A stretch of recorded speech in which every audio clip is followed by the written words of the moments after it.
Hello English students! Welcome to your English class number 13, The Review! Muito bem, então hoje nós vamos rever algumas aulas, né? Aliás, quase todas as aulas desde o começo do curso intermediário. Então eu vou dividir aqui em várias partes e nós vamos ver o que de mais importante nós vimos até aqui, ok? Então é para ver vocês relembrarem, para tirar qualquer dúvida que ficou ali sem ter sido esclarecida. A gente vai passar por tudo isso agora, tá bom? Então vamos começar. Open your PowerPoints, go straight to slide number 2, where we're gonna find how office supplies, calculation signs and past tense. Muito bem, então eu tenho 3 matérias da aula 1 e uma matéria da aula 3. Perfeito. Então, a aula 1 a gente começa com o how, né? O how e suas ramificações. Então, o how sozinho, ele significa como. Ele acompanhado com essas palavrinhas, ele tem sentidos totalmente diferentes. Então, vamos revê-los? Vamos lá. How much é quanto, né? Para singular e incontáveis. How many, quantos ou quantas, né? Os dois são femininos e masculinos. O how far é qual a distância. How often ou how often é com qual frequência. How big, qual o tamanho, e how about significa que tal. Então, esse how about tem que ter uma sequência, né? Por exemplo, que tal nós irmos à praia? How about we go to the beach? Okay? Então, por isso que eu coloquei um sinalzinho de reticências para você saber que você não pode só falar how about. Por exemplo, se você quiser falar assim, e a minha roupa, tipo, que tal? Normalmente eles não vão falar how about. Eles vão, se eles falarem, eles vão usar how about it, né? Colocar um pronome, ou eles vão perguntar how do I look, né? Quando você está se referindo a uma roupa, né? Como eu estou.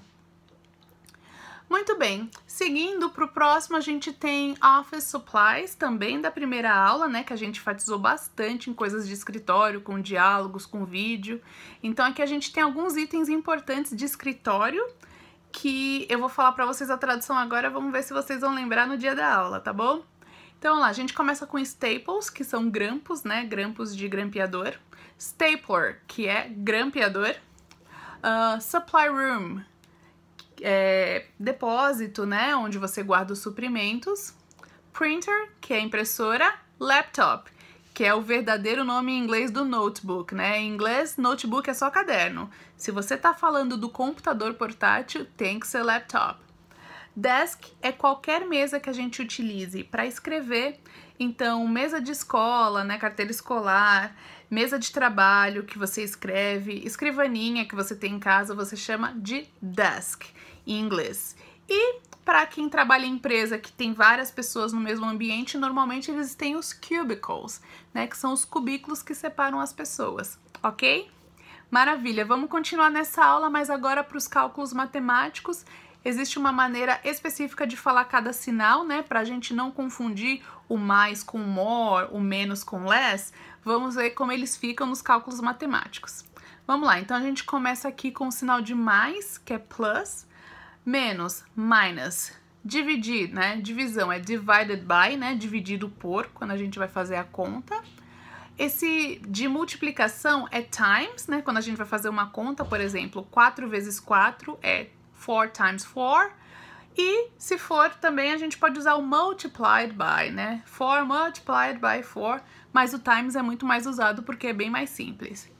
E o sinal de igual, né, fica equals, né? Que equivale a, que é o que a gente fala quando vai dar o resultado da conta. Ok? Beleza, seguindo em frente, nós vamos pro past tense, aula 3, class 3. Então tem só um recadinho aqui, que é take a look at your list. There will be some questions about the verbs in the past, regular and irregular. Então vocês receberam uma lista de verbos irregulares, né?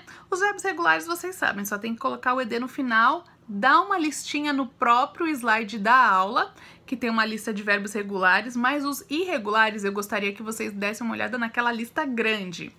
Não precisa tentar decorar todos os verbos, mas decora aqueles que vocês acreditam que vão usar mais. Os que são mais famosos, assim, que tem uma tradução que você fala, isso aqui eu uso no meu dia a dia. São esses que eu vou perguntar. Ah, mas vou ter que decorar a tabela. Infelizmente, sim. É uma coisa um pouco chata, mas pra mim ajudou muito quando eu estudava inglês e eu acho que vai ajudar vocês também. Por isso essa semana não tem lição de casa, vocês vão focar em estudar a tabela. Então, eu acho que isso é muito importante porque se você conhece os verbos, né, as traduções de vários verbos e como eles ficam no passado, você já tem meio caminho andado no inglês. Então, por isso que é importante, eu vou pedir para vocês fazerem isso, tá bom?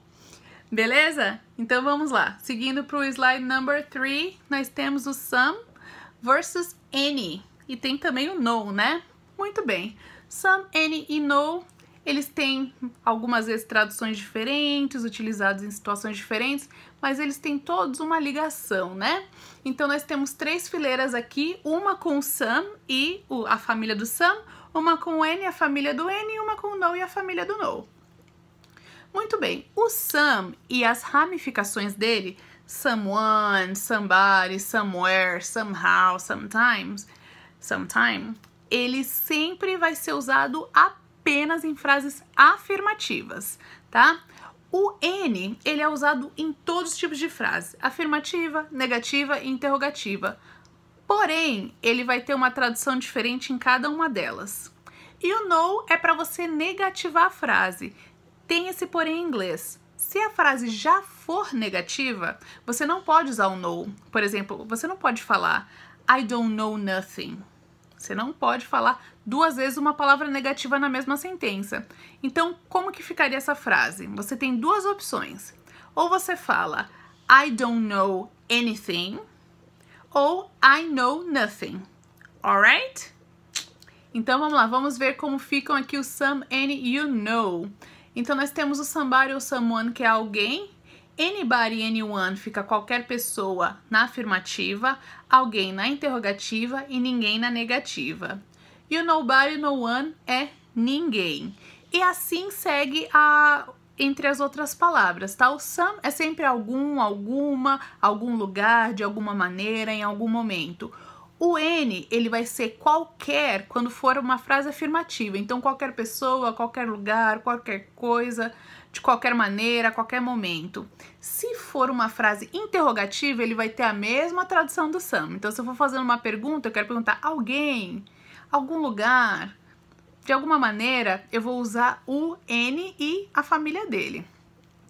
E se a frase for negativa, eu vou usar o any para poder não negar a frase 2 vezes, né?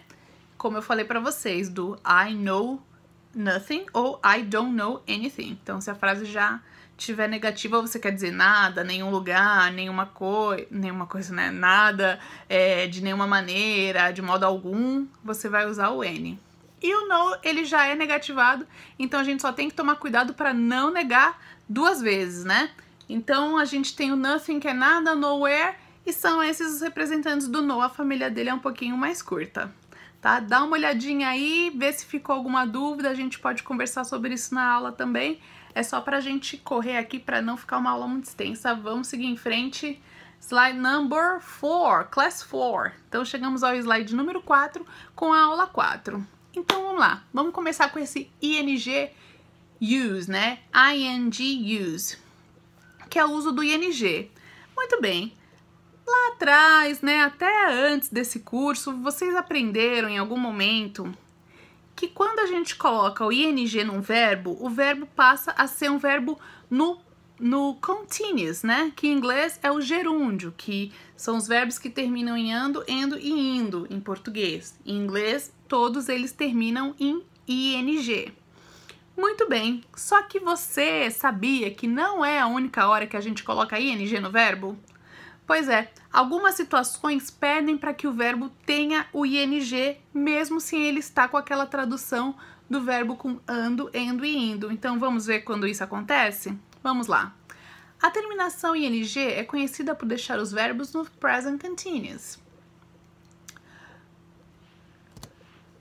Porém, essa terminação também é utilizada em diferentes situações. Veja, então uma situação é se o verbo vier depois de uma preposição. Então, a gente tem exemplos aqui das principais preposições, que é o of, for, on, in, at, under, after e before. Então, se eu falar assim, escove os dentes antes de comer, né? Que before é antes. vou falar brush your teeth before eating. Então, o verbo eat, que na tradução é comer, vai ter que ser colocado ing porque ele vai vir depois de uma preposição. Próxima regra, após verbos. Então, se eu tenho um verbo que vem depois desses verbos, eu tenho que colocar ing. Se for um verbo seguido de qualquer outro verbo, aí eu coloco ing se eu quiser. Mas depois desses verbos é obrigatório. Por exemplo, eu amo caminhar. I love walking. Então, esse walk, né, tem que ser traduzido como caminhar mesmo, mas vai ser escrito com ing. Walking, tá? Maravilha! E a última é quando a frase é iniciada com verbo. Então, como é uma frase que inicia com verbo? Uma frase assim, por exemplo, viajar é uma terapia, vamos dizer assim. Vai, então a frase é viajar é uma terapia. A frase começa com verbo viajar. Então, esse verbo vai ser traveling. Então, traveling is a therapy. Então, começou com verbo, esse verbo também tem que ser acrescentado ing, mesmo que na tradução dele não seja com ando, endo ou indo. Ficou claro? Espero que sim, né? Vamos continuar então pro rather and prefer da mesma aula. Nós temos o prefer, que é o verbo preferir, e ele tem uma coisinha diferente dos outros verbos, que quando ele recebe o would, que é aquele auxiliar condicional, lembra do would, que deixa o verbo terminando em ia?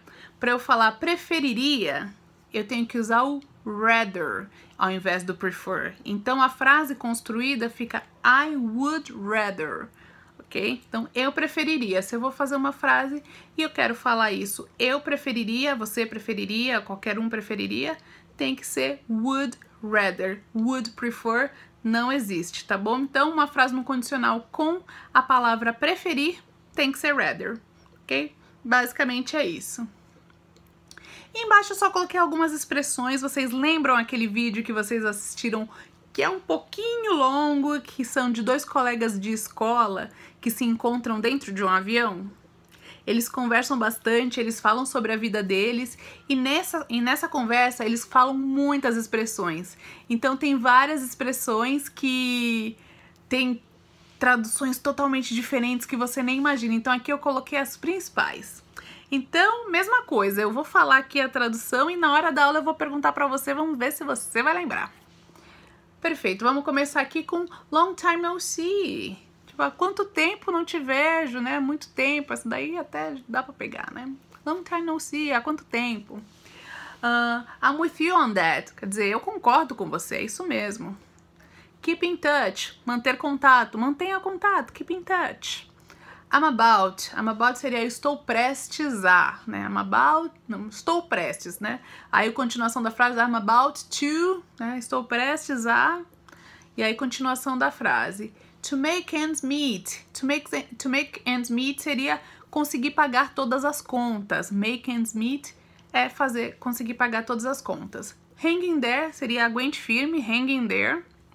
That figures significa faz sentido. Started from the scratch. Comecei do zero, né? Começar do zero. It's been worth it. Tem valido a pena. Not my thing. Não é pra mim. Made up my mind, fez a minha cabeça, me convenceu, made up my mind. It takes a lot of guts, exige muita coragem. Takes a lot of guts, exige coragem. Put my heart into seria me dedicar. Put my heart into. Então, me dedicar. Beleza? Então, lembramos aí algumas expressões importantes daquele diálogo. Vamos seguir aqui. Slide number 5. Tem as nossas preposições favoritas, preposições de localização on, in e at. Muito bem, vamos tentar fazer um bem básico aqui para lembrar do on, in e at. Perfeito. In a gente usa para coisas nada específicas. Então, in a gente vai dizer na cidade, no país, no bairro. Então, em São Paulo, em Brasil, in America, in the world. Então, quando não é nada específico, eu tô falando de um lugar muito grande, eu vou usar in, tá? E aí, quando a gente usa in também, em caso de datas, se eu tiver só o mês, ou só o ano, ou só o século, eu vou usar in. Então, in January, in 1999, in 19th century, ok? Então, quando for assim, o máximo que eu posso ter de informação é o mês. Então, se eu vou falar o mês, eu vou falar in, ok? In June, in January, qualquer mês que seja. Muito bem, ele também significa dentro, né? Eu quero dizer, por exemplo, as minhas roupas estão no guarda-roupa, as roupas estão dentro do guarda-roupa.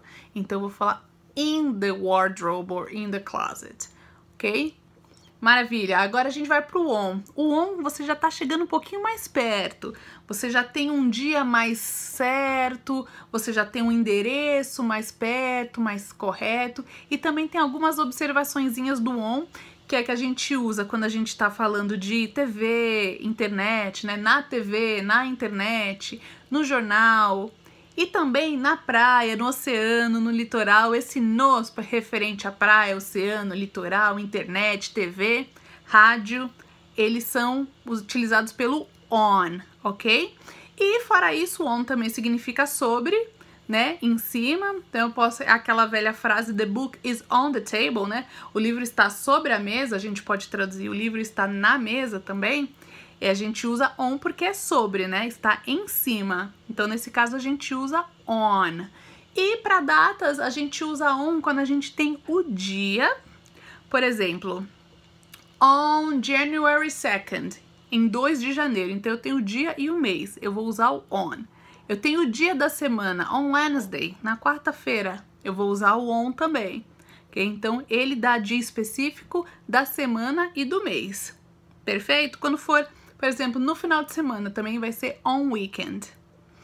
Alright? Então, esse é o uso do on. O at é o mais específico de todos. Então, o at, ele vai te falar a hora. Então, às 10 da manhã, at 10 a.m. Então, at é o mais específico. Quando eu vou falar o endereço com at, se eu for falar só o nome da rua, eu vou usar o on. Mas se eu for falar o nome da rua e o número, que aí você consegue chegar no endereço, eu vou usar o at, ok? Então, também se a gente for falar nome de local específico, por mais que possam ter 1000 McDonald's dentro da cidade, se eu vou falar eu almocei no McDonald's, eu vou falar at McDonald's, porque é um local específico. Mesmo que não dê para saber exatamente qual McDonald's que foi, eu posso falar, eu uso o at porque eu tô dando um local específico. O at também é utilizado para locais que tem poucos dentro de uma cidade, como aeroporto, delegacia, hospital. Então é sempre at the airport, at the police station, at the hospital. E outra coisa que é específica também é escola e casa. Então, se você estuda numa escola, você sabe que escola que é. Então, é um lugar específico. Então, é at school. E em casa é a mesma coisa, local específico onde você mora, at home. Alright? Então, em casa é at home. Então, o mais específico de todos é o at, ok? Ficou dúvida? Anota aí, a gente conversa na aula. Vamos seguir em frente. Let's go to slide number 6, class 6 and 7. Muito bem. A gente tem aqui no slide 6 os modal verbs, né? Que são modal verbs, eles são muito legais, eles são muito importantes. Eles têm essas traduções aí que uma parece com a outra, ela lembra a outra. E também eles têm o mesmo poder do verbo to be, vocês lembram? Esses verbos modais, eles não precisam de auxiliar nem para fazer pergunta, nem para deixar negativo. Como que acontece? Quando eu vou fazer uma pergunta com o verbo modal, eu coloco o verbo na frente do sujeito, igual a gente faz com o verbo to be. E quando for negativo, a gente só acrescenta o not, ou acaba deixando ele mesmo já negativado, como o can, que fica can't, o could, que fica couldn't, e o should, que fica shouldn't. Então, eles têm esse poder aí, eles não precisam de auxiliares. Então, a gente usa o can, que significa poder ou saber relacionado à capacidade e habilidade. Saber, não de saber de ter informação, mas saber de ter habilidade. Por exemplo, eu sei tocar piano, I can play the piano. Okay? Então, o saber nesse sentido. O could é poderia, já é vamos dizer, um condicional do modal, né? O poderia, já em relação à capacidade. Might é poder em relação à possibilidade, probabilidade. Então, pode ser que chova, it might rain. Então, é uma possibilidade. Should é deveria quando eu tô dando conselho. You should practice English like at home, you should study more. Então é um conselho, eu vou usar o should. O out to, sempre vem com to. Ele serve para quando a gente tá criticando, eu vou falar deveria, mas já brava assim. You ought to know, você deveria saber. Então eu vou usar o out. O must é dever, de obrigação, né? You must follow the rules. Você deve, você tem obrigação de seguir as regras. Então é o must. E o shall, ele significa deve e também uma tradução de vamos ou vou, né? Ele só pode ser usado com I e we. Ele só pode ser usado em primeira pessoa, tanto do singular quanto do plural. Então eu vou falar assim, eu devo ir. I shall go. Vamos dançar? Shall we dance? Vamos começar? Shall we begin? Então a gente usa o shall nessas situações.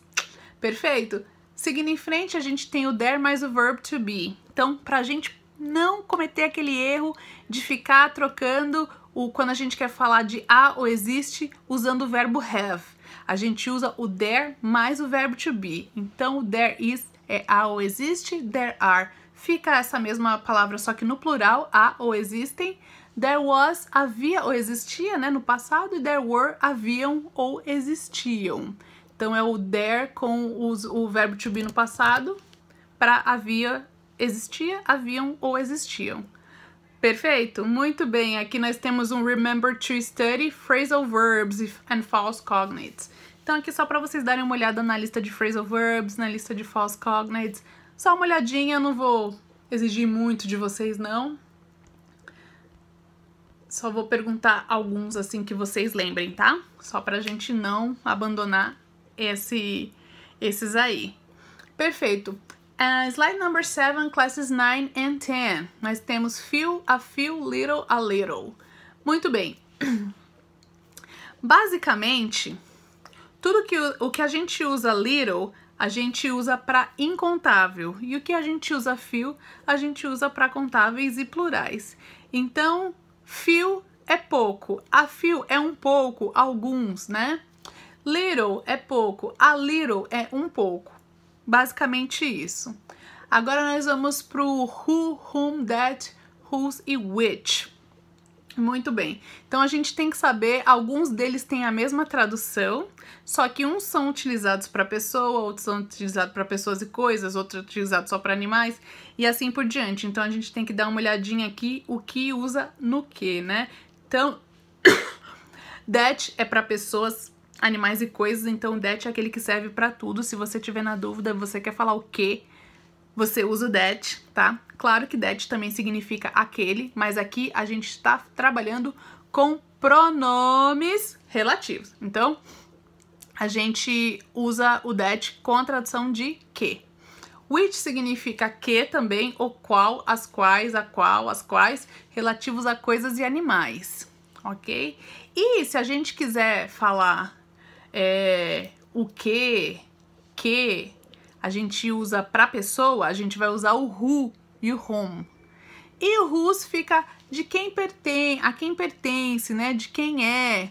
Ou pode ser também cujo, o qual. Então eu vou falar assim: whose computer is this? De quem é esse computador? Whose computer is this? Então a gente usa o whose também para falar sobre de quem, né? De quem é, a quem pertence.